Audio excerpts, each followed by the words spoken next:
Javier held the keys to his beloved limited edition sports car, which he had never entrusted anyone else to drive, and he tossed them to Amelia.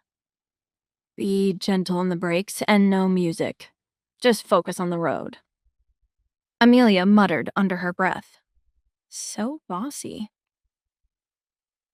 They both got into the car, and Amelia helped Javier fasten his seatbelt so as to not aggravate the injury on his abdomen that had just been opened. She was feeling a tad guilty. If she hadn't been chasing that cab on the street, he wouldn't have had to tackle her to the sidewalk to save her from getting hit by a car, and then his wound wouldn't have reopened. But then she thought about all the ways he made her mad, which led her to chase after a cab in the middle of the night. And all the anger and upset she'd been holding inside started to bubble up to the surface. They'd been sitting in silence for a full 10 minutes when Javier glanced over and spotted the unshed tears pooling in her eyes. It startled him. Amelia was always such a proud, bull-headed woman who rarely let her vulnerability show. The sight of her crying made his chest feel tight. He didn't like it. Though he said no music would be allowed on the drive, he reached out and turned the radio on to something sweet, hoping she'd find it soothing.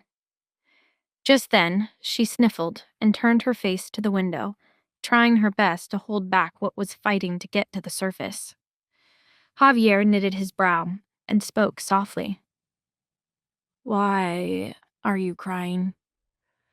I'm not. Shh, let me focus on the road. Like he said, she was hard-headed, but the more she tried to hide it, the more tears began to silently fall. There was something about her tear-streaked face that tugged at Javier unexpectedly. It made him restless and uneasy. He pulled out his handkerchief and softly dabbed her cheeks. Stop crying. You look hideous, he teased, hoping it'd get a chuckle out of her. But when she spotted his handkerchief, the same one he'd used to wipe Charles's kiss off her lips, all her frustration and embarrassment from that day came flooding back, and she snatched the square of cloth from him. If I knew how mean you are, I wouldn't have agreed to live with you. He frowned, side-eyeing her. You think I've been mean to you? Was he dense, or was the prince trying to gaslight her with this question? You criticize who and how I date. You boss and bully me whenever you please. You threaten to spank me. And just 20 minutes ago, you called me an idiot.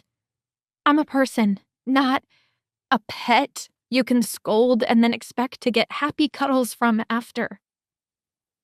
He was well aware she wasn't a pet. Pets are obedient, he thought. The woman next to him had a wild will of her own. And that's what he loved about her. It stung him deep inside to see he was the cause of so much hurt she'd been bottling up. The prince was long accustomed to speaking his mind and making demands without having to take the feelings of others into account. But now, there was someone, two people actually, whose feelings he wanted to care for, which meant he'd need to learn to soften his sharp tongue and hard head. He looked over at her glistening eyes and gave a quiet exhale. I'm sorry. I shouldn't have yelled. You're not an idiot. It's just that you threw yourself in front of my moving car, and I don't like it when you're reckless. Because I don't think I will take it well if you ever get seriously hurt. Amelia's breath caught in her throat. The last thing she expected the arrogant prince to do was give a genuine apology. She had no idea what to say. A small grin curled up on her face, and she turned to look at him. Hey, eyes on the road. I know I'm handsome, but that's the cross you bear when you put me in the passenger seat. Amelia shook her head. Shameless. Moments later, they made it safely home, and Amelia beelined it right for Max's room. He's already asleep, Javier said as she cracked open the door to the child's room. I had a nurse make a house call, and she said with some Pepto-Bismol and a good night's sleep, he should be just fine. Amelia whispered, Really?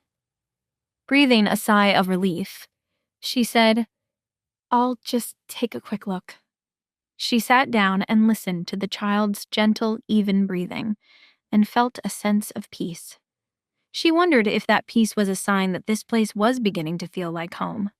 Amelia didn't want to admit it, but being away from the villa for several days left her feeling out of sorts. Meanwhile, Javier stood before the full-length mirror in his bedroom and removed his shirt. He shook his head upon seeing the bloody bandages around his ribcage where the wound had reopened. "Who is it?" "It's me," Amelia's voice sounded from the other side. Compared to her earlier outburst, her voice now was gentle and warm. Amelia stood outside, waiting for the door to open. When it did, she did not expect to be met with the sight of his tall, shirtless, muscular frame. Her heart flipped, and she didn't know where to look. With a soft smile, she held up a small medical kit she'd grabbed from her room. "I figured you'd need that wound cleaned and rebandaged." "Come in," he said. As she followed him into the room, she noticed the bloody wound on his abdomen. The rest of him was flawless. Even the newly forming scars on his back from the explosion only made him look rugged. Just then, he glanced at her and caught her quietly staring. "Is it really that interesting?" Seeing her gaze fixed on him, he narrowed his eyes. She snapped back to reality and quickly looked away. "I wasn't looking at you. I was looking at your injury. It's bleeding." "Thanks to you," he replied dryly. "Sorry. Sit down. I'll treat your wounds," she said, trying to change the subject. He walked to the bed and sat down. Amelia stood in front of him and laid out the ointment and fresh gauze. She didn't say anything more and carefully began tending to his wound. Her movements were precise and careful as he watched, captivated. Suddenly, Javier broke the silence. "Thomas Flores.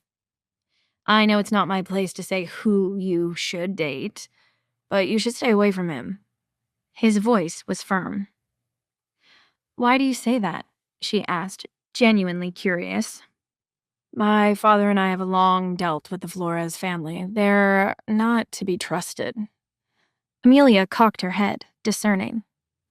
"Is it really fair to judge a person based on their family? In my experience, so far, he seems okay." He shot her a serious look. "The Flores family values power and money. They will expect Thomas to marry a match who can secure them one or both of those things. He may like you, but his intention is not to marry you." His words hit her like a punch to the gut, but when she responded, she spoke calmly and clearly. "Javier, the other day you lectured me for dating someone you deemed beneath me. Now you're saying Thomas is too far out of my league.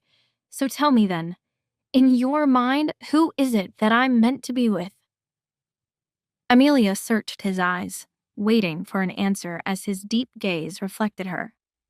He said nothing, but his darkening stare made her pulse begin to race. Her voice faltered as she tried to speak. "Your wound is set. If there's nothing else, I'll go to sleep." But she didn't move, as if she were still waiting for something. Javier took her hand in his and laced their fingers together, bringing her closer. His other hand ran along the soft satin fabric of her robe, and he buried his face in her neck, his breath sending shivers down her whole body before he cupped her cheek and hungrily captured her lips in a kiss. His hands ran down her back and rounded her hips before he gripped them and pulled her onto his lap. The closeness and the tension were overwhelming. He stopped to look up at her, his gaze traveling from her eyes down to her delicate nose and finally to her soft, slightly parted lips. When his gaze lingered there, it deepened, and a dangerous glint appeared in his eyes. Amelia caught his gaze, her throat tightening. She told herself she should tear away while she still can, but before she could react, his domineering lips descended upon hers again. Stay away from Thomas, he whispered into her mouth. Why? She asked, looking down at him with wide, misty eyes. Because I don't like it, he replied. His tone was possessive, and he looked as if he wanted to consume her entirely. Just then, she pressed her forehead to his and held his chest. Stop. We should stop. Your wounds might open again, she said, before decisively pushing herself off his lap and returning to her room. Back in her own room, her thoughts were chaotic. She could still feel the heat of his touch lingering on her skin, leaving her flustered and parched. She couldn't forget his parting words, whispering dangerously close, "Stay away from Thomas." And his response, "Because I don't like it?" The sheer insanity of the moment had made her feel like she would have been devoured if she had stayed even a second longer. It was too dangerous. So dangerous that her heart raced uncontrollably throughout the night. She berated herself. She'd left the house for 3 days to put space between them and find clarity, only to end up on his bed like that, messier than ever. Frustrated, she pulled the blanket over her head, trying to force herself to not think about it. The next morning, Javier sat reading the paper at the breakfast table when he felt 2 little chubby arms hug his neck. Dad, did you bring Mom back last night? Javier nodded and ruffled his morning hair. Good job, Dad. You get a reward kiss. Max puckered his lips and planted a loud kiss on his dad's cheek. I'll gladly take the kiss, but your mom came back because she cares about you and she was worried. It wasn't me. How are you feeling now, buddy? Just then, Amelia entered, and Max eagerly ran into her arms. Mom, you're back. I missed having you here. Dad missed you too. Amelia's gaze instinctively flicked toward Javier. Remembering what had happened the night before, her expression grew awkward. Last night, she concluded she would chalk it up to hormones.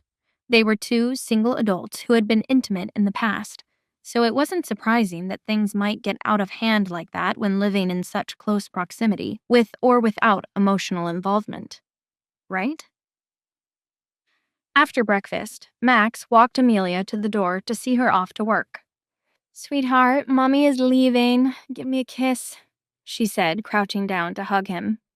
Max gave her a kiss on the cheek and then whispered in her ear, Mom, I didn't really have a tummy ache. Amelia looked at him confused, and Max held his finger to his lips, as if it was a secret. Don't tell Dad, okay? He just looked so sad when you were gone, and I could tell he really missed you. So I pretended to have a stomachache, and I told him he had to get you. Amelia froze, baffled by the little scheme her son had just confessed to. Was it true? Did Javier actually miss her as much as Max said? To find out what happens next, download the Pocket FM app in the next minute to get free access to all episodes of The Royal Accident for free.